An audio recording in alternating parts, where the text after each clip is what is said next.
Goodbye 2020. Good riddance. You sucked. I'm so ready for 2021. Here we go. Here are the facts. Out of everyone who make New Year resolutions, only 8% follow through on their resolutions. Basically, half of people quit by February, which is insane. I really wanted to do a goal setting video for the end of the year for New Year resolutions. And I know that not everyone this year is going to want to set New Year's resolutions because we all could use a break. But for those of you who are planning your 2021 goals, I got you. Let's set you up for success. If you're new to my channel, hey, I'm Alex. I make business, finance, and personal development videos. So if you want to learn some cool stuff and join our family, then go ahead and subscribe to the channel. Okay, so without further ado, let's get started. Let me give you the tools you need to achieve your goals this year. All right, let's go. Okay, so first things first, you gotta make sure that the goals you're setting are SMART goals.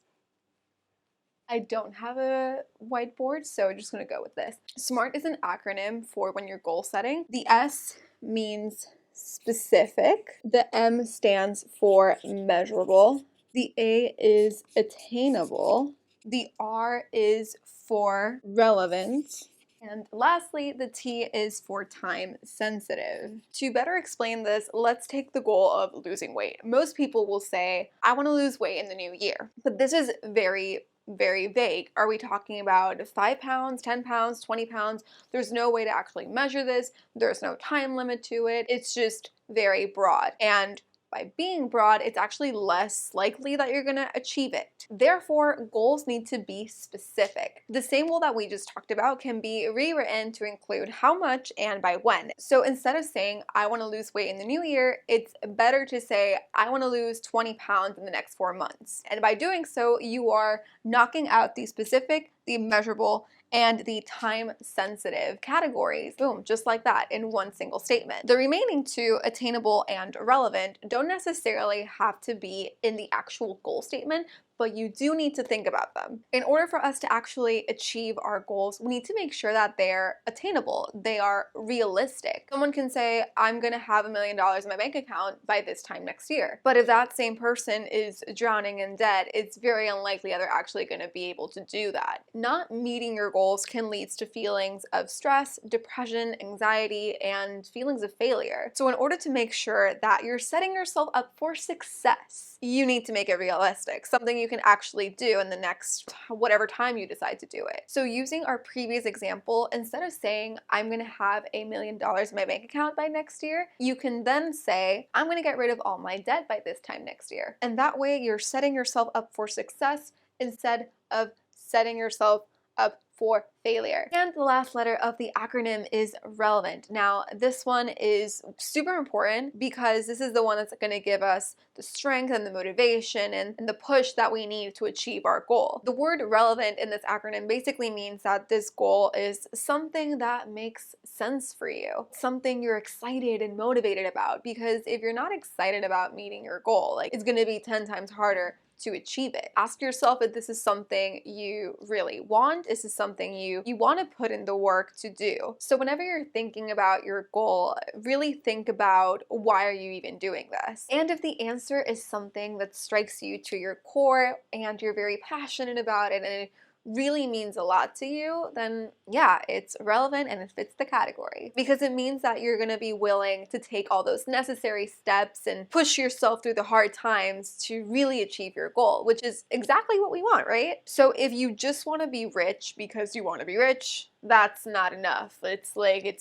there's no meat, it's just substance. But if you want to be rich because you want to pay for your kids' colleges so they don't have to worry about that, that's a deeper meaning in that goal, and therefore you're really going to push yourself because it's something that you care about. It's family. An easier way to think about a SMART goal is, for the S, state exactly what you want, be specific. For the M, define measurable terms and have many goals to help track your progress. For the A, choose realistic and attainable goals for you. R, that goal should be relevant to your life. Is this something that makes sense for you? Is this something you feel really strong about? And lastly, time sensitive, set a deadline. Okay, cool. So now we know what SMART goals are, and that in itself is really going to change the game for you and how you approach your New Year's resolutions or any goal you have, really. But there are other things you can do together with the SMART goals that is really going to push your goal game to the next level. Now, this next tip is going to sound super cliche, but it is backed up by science. Just in case you don't believe me, you can find the resources in the description box below. All right, super cliche tip going on here. Write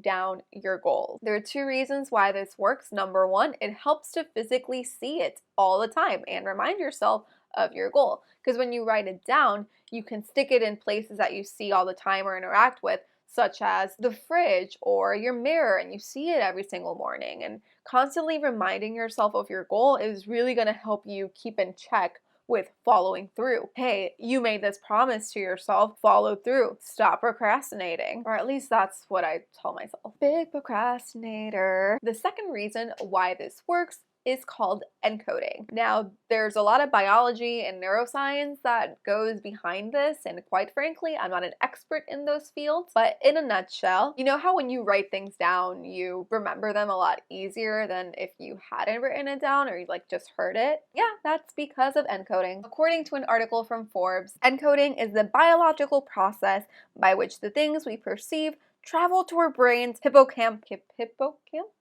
hippocampus, where they're analyzed. Writing improves the encoding process. It also makes your mind a lot more efficient because it helps you focus on the important things. And as the author of the Forbes article said, your goals absolutely should qualify as truly important stuff. So write down your goals. A great way to do this is by writing everything down in a goal-setting spreadsheet. There's a couple of these available online for you to use, or you can use as inspiration to create your own. When writing down your SMART goals, it's good to also include the steps you need to take, the milestones you'll use to track your progress, any action items needed to complete the steps, and identify any potential problems that may arise and your solution to those problems. And if you can, display the spreadsheet somewhere you can easily see it. Next comes a really important aspect of goal setting, which is visualization. I want you to create a mood board of things that remind you of your goal. I want you to, when you go to bed at night, close your eyes and imagine yourself when you reach your goal. I want you to talk as if you already created your goal. You just create it? No, you followed through. You achieved your goal. Because visualizing yourself at the end state, reaching the finish line, is going to make you more motivated and excited, and hence when the going gets tough, you're going to still go because you already saw yourself there and you're going to continue going. It works as the law of attraction. When you visualize something so clearly and so often, and you speak it into existence, it'll be your reality at some point. You're attracting it. And the law of attraction is so real that even Ariana Grande made a song about it. I can't play it because I'll get copyrighted, but if you're interested, it's called Just Like Magic, and it's a bop. The second to last tip goes kind of hand in hand with visualization, and that is affirmations. If you're unfamiliar with what affirmations are, they basically refer to the practice of positive thinking and self-empowerment. They're statements declaring specific goals that you want to achieve. Very important about affirmations, you never speak in future tense, you speak in present tense, as if you already achieved it. For example, Sally has this goal of eating healthier. Her affirmations would be, I love and respect my body, I choose health and wellness, or my body radiates good health. You can say as many or as little affirmations as you want, but I usually go for 3. I feel like 3 is a lucky number for affirmations. Incorporating affirmations into your daily routine when you wake up, or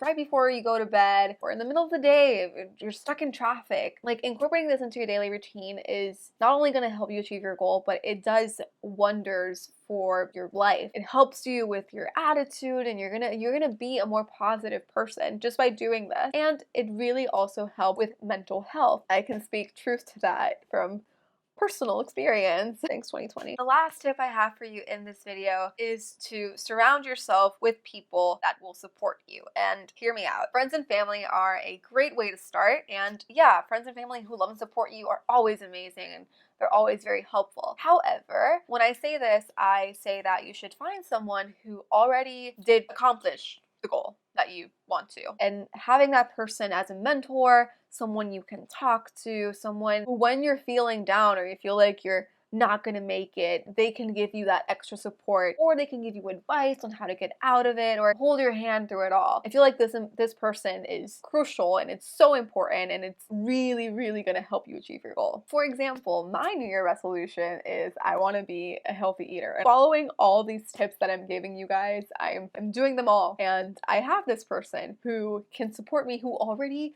eat super healthy, and they've been through it all. They're a huge fitness freak. It'll be a lot easier with this person holding my hand through it all. So those are all the goal setting tips that I have for you in this video. As always, I hope you learned something, and I hope that you're excited about your New Year's resolutions, and you're excited about starting, getting the ball rolling, and you're just really motivated to achieve your goals. As I said in the beginning, 2020 sucked, and I'm not saying 2021 is gonna be 100 times better, because, you know, the pandemic is still probably going to be going on. It's going to be better. I can feel it. I'm speaking it into existence. We all speak it into existence. It's gonna happen because then we're all attracting it, just like magic. Happy New Year, everybody. If you have any questions about anything in this video, please make sure to leave a comment down below. I always respond to every comment. I also really want to know what your goal is for next year. I told you mine. So if you enjoyed watching this video, make sure to give it a like. If you found this video helpful in any way, shape, or form, share it with a friend, and make sure to subscribe to my channel for more videos like this. I will see you in the new year. Adios. Just like magic, just like magic, I get everything I want because I attract it. Boom.